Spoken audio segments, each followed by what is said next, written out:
वाहिगुरु जी का खालसा, श्री वाहिगुरु जी की फतेह। आप सबको गुरु नानक देव जी की जयंती की बहुत बहुत शुभकामनाएं।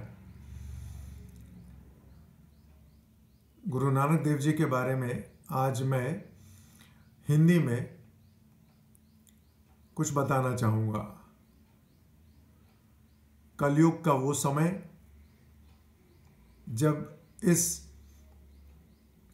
भारतवर्ष में, जो तब पाकिस्तान, बांग्लादेश और आज के हिंदुस्तान का हिस्सा था, वहाँ पर मुगल काल था। लोधी शासक यहाँ थे और बाबर का आगमन हुआ। तब सामाजिक, राजनीतिक, आर्थिक, जाति, वर्ण, भेदभाव, छुआछूत, इन सब से समाज और देश बहुत त्रस्त था। देश की सीमाओं की रक्षा का ना तो कोई समाधान था, ना किसी को यह ध्यान था। हर कोने से देश पर हमला हो रहा था और सामाजिकता और मानवीयता तार तार हो रही थी। कुछ वर्ग और नारियों की हालत तो बहुत बदतर थी, जानवरों से भी बदतर कही जाती थी। इस समय गुरु नानक देव जी का आगमन हुआ और गुरु नानक देव जी ने अपनी शिक्षा के लिए किसी संप्रदाय को बनाने का बिल्कुल भी लक्ष्य नहीं था। इसलिए गुरु नानक देव जी ने विश्व के कई देशों की यात्राएं की। हमने अभी तक सुना नहीं होगा कि किसी धर्म संस्थापक या संप्रदाय संस्थापक ने इतनी यात्राएं की होंगी। कहते हैं अंदाजन पैदल 30,000 किलोमीटर पैदल चले थे।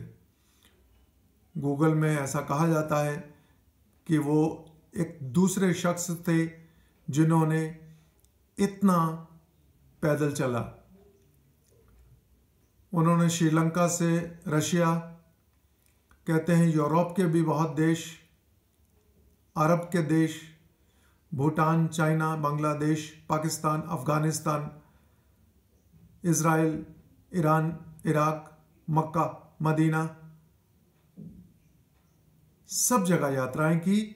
सबको एक ही मैसेज देने के लिए कि एक पिता एकस के हम बारिक, अर्थात वह परम पिता परमात्मा जिसे हम पिता कहते हैं, उसी के हम बारिक यानी बालिक है। गुरु नानक देव जी के बचपन से लेके जवानी तक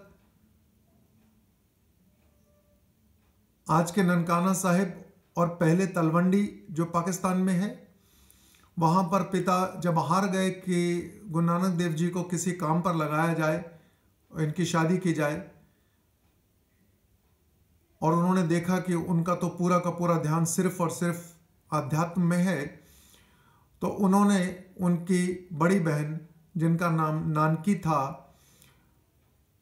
और उनके जीजा के पास सुल्तानपुर लोधी, जो कपूरथला के पास एक टाउन है, वहाँ भेजा कि वहाँ कुछ काम करेंगे। परमात्मा का ये रूप गुरु नानक देव जी, जो खुद को परमात्मा का सेवक कहते हैं, जन कहते हैं, वे वहां जाकर भी जो है वो परमात्मा की भक्ति में ही लग गए और वहीं पर उन्हें एनलाइटनमेंट हुआ। अक्सर बहुत प्रातःकाल वह एक छोटी सी नदी थी जिसे काली वेई नदी कहते हैं, वहां पर स्नान करने जाते थे अपने शिष्य के साथ, और उस शिष्य को कपड़े देकर उन्होंने वहां पर डुबकी लगाई और 3 दिन के लिए लुप्त हो गए। लोगों ने कहा डूब गए और शायद दुनिया से चले गए। 3 दिन बाद गुरु नानक देव जी प्रकट हुए, और प्रकट होने के बाद उनके मुंह से सिर्फ ये निकला, ना कोई हिंदू ना कोई मुसलमान। क्योंकि उस समय की इस धरती पर हिंदू मुस्लिम, हिंदुओं के इस्लामीकरण, एक धर्म से दूसरे धर्म में बदलना और अपनी सत्ता स्थापित करना, ना जाने क्या क्या। और उन्होंने उस समय फिर जो है जब जी साहिब की शुरू की वाणी उच्चारण की थी, एक ओमकार, अर्थात वह एक है। ओम के उच्चारण से इस ब्रह्मांड का निर्माण हुआ है। कार वही सब करता है। ऐसा नहीं कि कोई बनाता है, कोई पालता है और कोई बिगाड़ता है या विनाश करता है। और उसी का नाम सच है, वह निराकार है। वो किसी भी जून, यानी वह ना तो पैदा होता है और ना ही वह समाप्त यानी मृत्यु को प्राप्त होता है। और इसका अधिकार हर वर्ण, हर मनुष्य को है कि वो परमात्मा का नाम ले पाए, परमात्मा के उस स्थान पर जहां परमात्मा बसते हैं, मंदिर, मस्जिद, गुरुद्वारे, मस्जिद, चर्च, वहां जा सकता है। इसमें कोई भेदभाव नहीं है। गुरु नानक देव जी के शिष्य जो उनसे 5 साल बड़े थे, वह आदरणीय इस्लामिक धर्म के थे। उनका नाम था मर्दाना, जिन्होंने उनका साथ आखिरी तक निभाया और उन्हीं की गोद में उन्होंने अंतिम सांस ली थी। वह रबाब बजाते थे, क्योंकि वह ऐसे प्रोफेशन थे जहां पर यह राग बजाया जाता है। और गुरु नानक देव जी ने सारी वाणी गाकर ही, कीर्तन करके ही उच्चारित की थी। सिख धर्म के पवित्र धर्म ग्रंथ श्री गुरु ग्रंथ साहिब की संरचना भी इस धर्म के गुरुओं के द्वारा ही की गई है, बाद में नहीं हुई है। यह पहला ग्रंथ है जो गुरुओं ने खुद लिखवाया है। यह पहला ग्रंथ है जिसमें गुरु नानक देव जी के आगमन से पहले के भक्त जो इसी चीज को मानते थे कि परमात्मा निराकार है, उनकी वाणी भी लिखी। यानी 100 साल पहले से भी ऊपर शेख फरीद जी थे, उनके नाम से यह वाणी लिखी गई। गुरु ग्रंथ साहिब की महानता देखिए। इस ग्रंथ में इन गुरुओं ने अपना नाम ना देकर गुरु नानक देव जी ने के नाम से, कि गुरु नानक देव जी कहते हैं, गुरु नानक देव जी एक सिख हैं, गुरु नानक देव जी एक स्लेव हैं, गुरु नानक देव जी उस परमात्मा के दर के भक्त हैं। और बाकी गुरुओं ने अपनी वाणी के सामने सिर्फ संख्या लिखी, महल्ला पहला, महल्ला दूसरा, महल्ला तीसरा।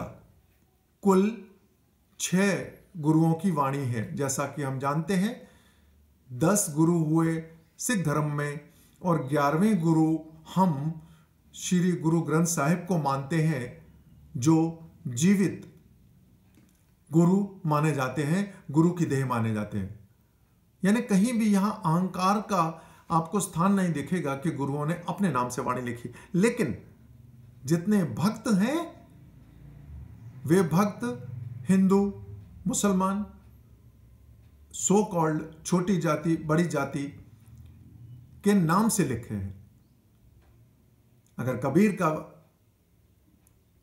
श्लोक है तो कबीर के नाम से, फरीद का श्लोक है तो फरीद के नाम से।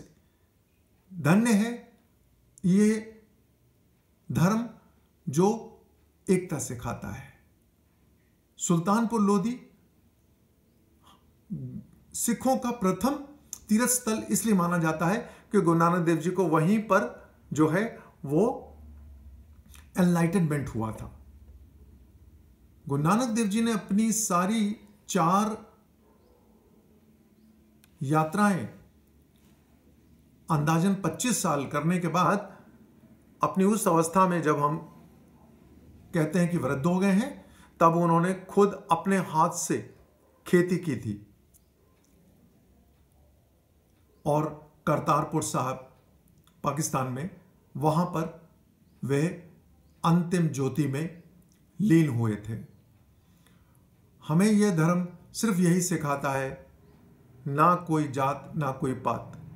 और इसी संदर्भ में आपसे विनम्रता से कहूंगा कि गोल्डन टेम्पल के 4 द्वार हैं। ये 4 द्वार ये प्रदर्शित करते हैं कि किसी भी द्वार से कोई भी आ सकता है, कोई वर्ण व्यवस्था नहीं है। जो लंगर आप हर गुरुद्वारे में होता हुआ देखते हैं, वे तीसरे गुरु के द्वारा ही शुरू हो गया था, श्री गुरु अमरदास जी के समय से।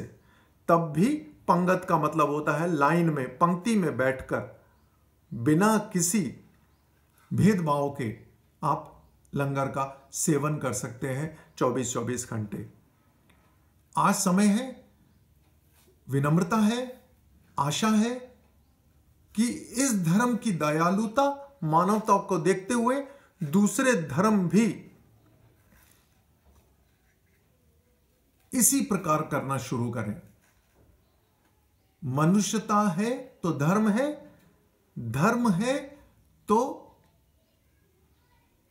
संप्रदाय है।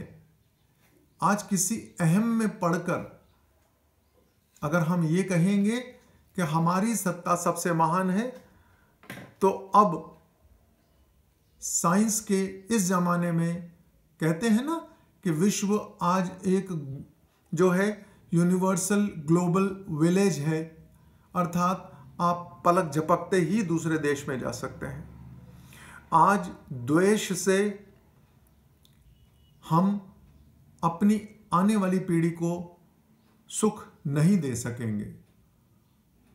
श्री गुरु नानक देव जी हम सबको ये कहते हैं कि आपको उस निराकार परमात्मा के नाम पर मेडिटेट करना है, अर्थात ध्यान लगाकर बैठना है। हमें वंड शकना है। वंड मतलब बांटकर, शकना मतलब ग्रहण करना या खाना। यानी हमारे हाथ में अगर एक रोटी है और अगर सामने 2 लोग हैं तो हम बांट कर खाएं। इसलिए लंगर में आज तक कभी कमी नहीं देखी गई। इस विश्व के हर गुरुद्वारे में, सैकड़ों गुरुद्वारे में, विदेशों के गुरुद्वारे में कभी कोई कमी नहीं देखी गई। अगर हमारा दिल, नियत, मानवता बड़ी है तो ईश्वर की दया से कभी भी कोई कमी नहीं आती, ना आई है और ना ही आगे आएगी। अंत में हमसे नीचे की वर्ण, जात, व्यक्ति, स्त्री पुरुष अगर नीचे है तो उसे बराबरी में लाया जाए। गुरु नानक देव जी कहते हैं, मन नीमा ते मत उच्ची। अगर हमारा मन, माइंड वो है, यानी विनम्र है, नीचे है, तभी हमारी मत यानी ज्ञान ऊंचा है। जगत को, सब जगत को बहुत बहुत मुबारक हो। और गुरु नानक देव जी कह भी गए हैं, नानक नाम चढ़दी कला, तेरे पाणे सरबत दा पला। नानक कहते हैं कि तेरे मीन्स हे परमात्मा, हे निराकार परमात्मा, तेरे पाणे यानी तेरे द्वारा, तेरे कहे अनुसार सरबत, सरबत का मतलब है सभी का भला हो। वाहिगुरु जी का खालसा, श्री वाहिगुरु जी की फतेह। इस विश्व के सारे धर्म एक से बढ़कर एक हैं, सभी धर्म बराबर हैं। ये सभी रास्ते हैं जो हमें एक ही जगह ले जाएंगे। सब कुछ यहीं रह जाएगा। ये माया है, कुछ भी साथ नहीं जाएगा। वाहिगुरु जी का खालसा, श्री वाहिगुरु जी की फतेह।